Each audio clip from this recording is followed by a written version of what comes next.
নতুন একটা রান্নার ভিডিও নিয়ে চলে আসছি। আজকে বানাচ্ছি বেগুন পাতুরি। প্রথমেই আমি বেগুনগুলোকে ভেজে নেব।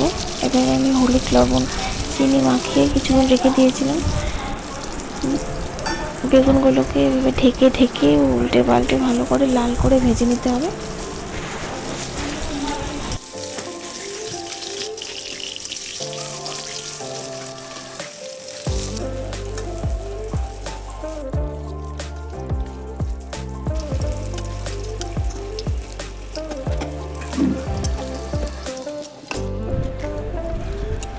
এরপর আমি পনিরগুলোকেও ভেজে নেব। পনিরগুলোকেও ভালো করে লাল করে ভেজে নিতে হবে।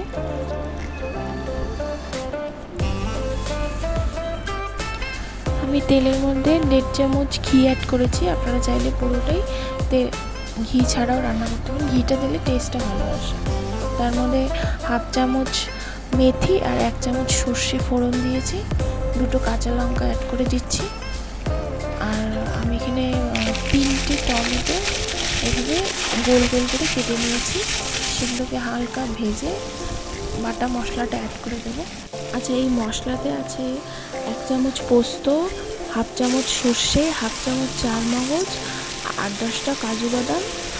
আর আমি ঝাল যতটুকু খাই অতটুকু লঙ্কা নিয়েছি। আপনারা আপনাদের ঝাল অনুযায়ী লঙ্কাটা ব্যবহার করবেন।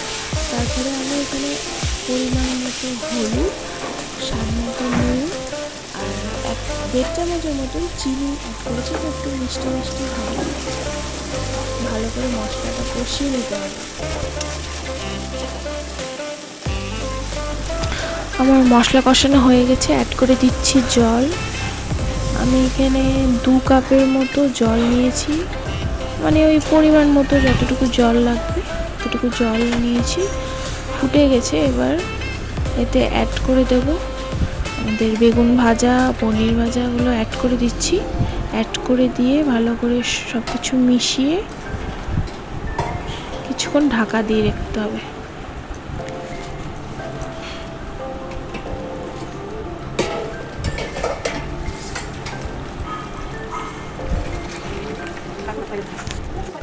বেগুন পাতুরি রেডি। এবার অ্যাড করে দিচ্ছি ধনেপাতা কুচি।